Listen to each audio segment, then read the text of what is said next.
Salve, gratiade nobiscum. Semoga rahmat Tuhan selalu beserta kita.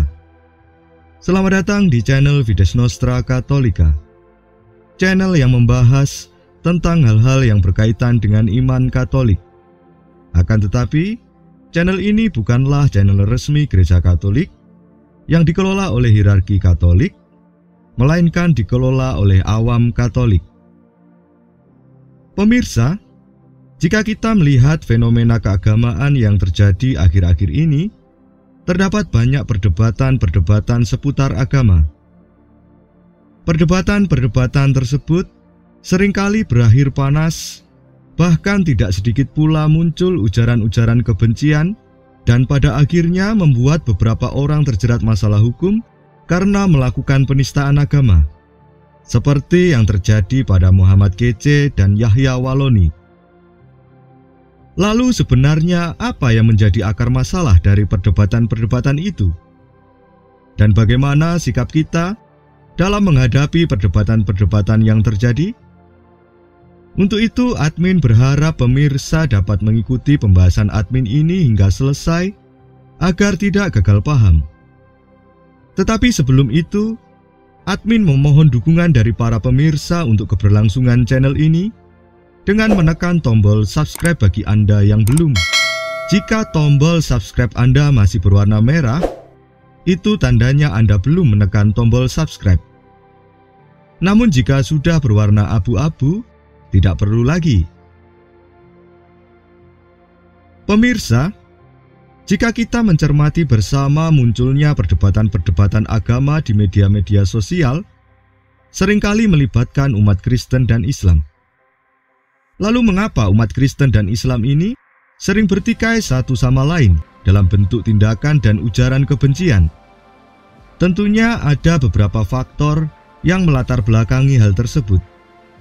Faktor yang pertama adalah faktor sejarah. Pertikaian besar antara Kristen dan Islam ini pertama kali terjadi ketika meletusnya Perang Salib. Perang Salib yang terjadi pada abad ke-10 sampai 15 ini menjadi peperangan terbesar dan terlama di dunia, yang berlangsung selama 5 abad, serta mempengaruhi sebagian besar kehidupan keagamaan dan sosial budaya umat Kristen maupun Islam. Memang ada perbedaan pandangan tentang berakhirnya Perang Salib, tetapi dalam sejarah dikatakan Perang Salib terakhir adalah pertempuran Lepanto yang melibatkan kekhalifahan Utsmaniyah melawan Liga Suci pada tanggal 7-10 Oktober tahun 1571. Pemirsa, Perang Salib yang terjadi selama 5 abad penuh ini menjadi salah satu akar pertikaian yang mempengaruhi sudut pandang berpikir umat Kristen dan Islam hingga saat ini. Umat Kristen dan Islam tidak hanya mewarisi ajaran agama yang dibawa oleh agama masing-masing, tetapi juga mewarisi konflik yang dimulai sejak 10 abad yang lalu. Perang agama menjadi perang yang paling mematikan, selain perang agresi dan juga perang ideologi. Suka tidak suka, senang tidak senang, yang terjadi memanglah demikian. Pemirsa, selain itu ada masalah lain yang perlu kita cermati bersama, yaitu tentang perkembangan media sosial di dunia yang turut merubah perilaku sosial dalam masyarakat. Indonesia adalah negara dengan pemakaian sosial media paling aktif di dunia, mulai dari YouTube, Facebook, Twitter, Instagram, dan WhatsApp. Akan tetapi menjadi salah satu negara dengan tingkat literasi paling rendah di dunia. Bahkan Indonesia menempati peringkat 62 dari 70 negara di dunia untuk hal literasi. Rendahnya tingkat literasi pasti berpengaruh juga dengan kebiasaan bermedia sosial masyarakat Indonesia. Lihat saja, jika kita scroll media sosial seperti Facebook misalnya, hal-hal yang bersifat negatif seperti postingan tentang ujaran kebencian dan juga sara lebih banyak menghiasi media sosial daripada postingan yang bersifat positif. Selain itu, masyarakat kita juga masih seringkali berdebat tentang hal-hal yang tidak esensial, seperti bubur ayam yang dimakan harus diaduk dulu atau langsung dimakan, atau perdebatan tentang bumi itu datar atau bulat, dan perdebatan-perdebatan konyol lain yang seringkali terlihat absurd dan juga ignoran.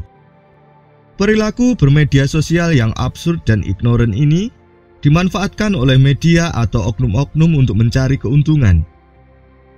Maka berita-berita yang muncul pun sifatnya memang tidak berguna. Misalnya pengumuman jenis kelamin anaknya Atta Halilintar yang tidak esensial dan bermanfaat.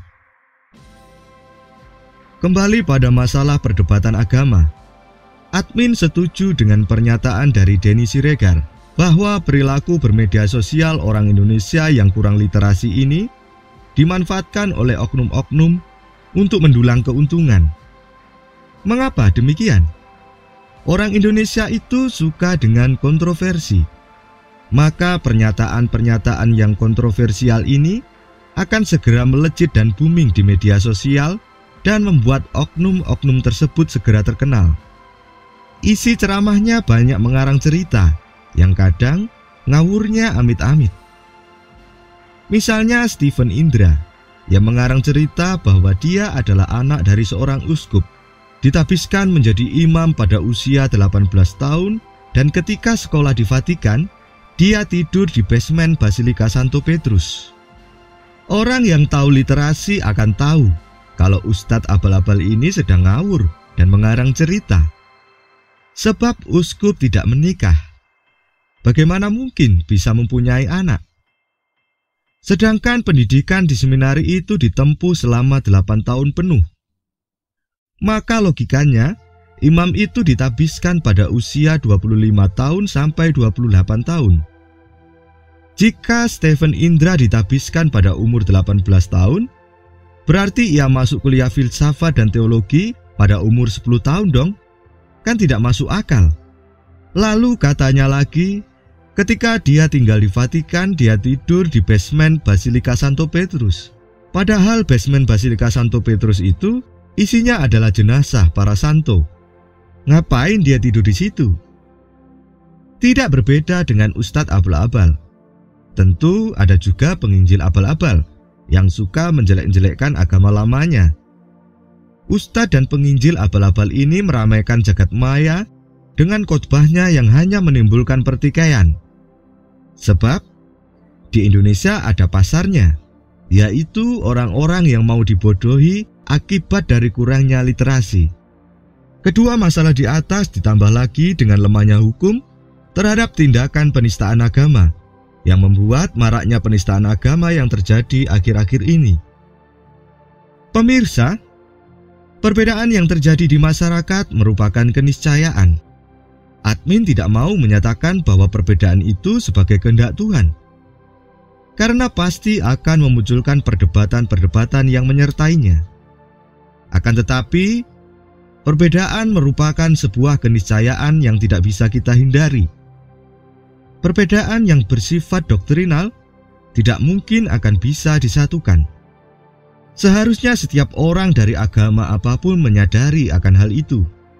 Jika kita selalu memperdebatkan hal-hal yang kontradiktif, maka yang terjadi adalah hal-hal yang kontraproduktif, seperti yang dikatakan Yeni Wahid, yang menyatakan bahwa Indonesia masih disibukkan dengan hal-hal yang kontraproduktif, seperti perdebatan agama yang tidak ada esensinya, sehingga membuat Indonesia tertinggal oleh negara lain dalam banyak bidang keilmuan. Pemirsa, setiap agama itu memiliki khasanah atau kekayaan iman yang luar biasa. Mestinya setiap pemuka agama mengajarkan khasanah iman dan menjadikan agama sebagai benih-benih kebenaran untuk membangun kehidupan yang lebih baik. Kita tidak perlu mematikan lilin lain agar lilin kita nampak lebih bercahaya. Dan untuk menghadapi perbedaan, mestinya setiap umat beragama membangun dialog. Sebab melalui dialog kehidupan itu, kita bisa membangun peradaban Indonesia ke arah yang lebih baik. Pemirsa, pada tanggal 4 Februari 2019 yang lalu, Paus Fransiskus berjumpa dengan Ahmed Al-Tayeb untuk menandatangani dokumen Human Fraternity.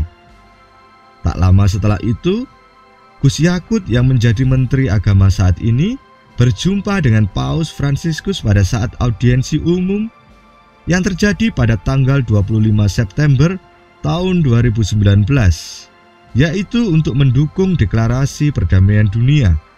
Ketika bertemu dengan Gus Yakut, Paus berkata, "I pray for you, you pray for me, we are a brother." Melalui pertemuan-pertemuan penting itu, para pemimpin agama kita sedang mewujudkan rekonsiliasi dan mengusahakan perdamaian dunia. Maka hendaknya kita semua tetap menjaga perdamaian di akar rumput agar perdamaian dapat diwujudkan. Marilah kita menjadikan Indonesia rumah bersama yang indah dan nyaman untuk ditinggali. Pemirsa, demikianlah pembahasan admin mengenai problema-problema kehidupan beragama. Mohon maaf jika pembahasan admin tidak menyenangkan semua pihak. Untuk itu, Anda bisa menuliskan pendapat Anda dalam kolom komentar dengan bahasa yang sopan dan bersahabat. Terima kasih, Anda sudah menyaksikan video ini hingga selesai. Semoga Tuhan memberkati.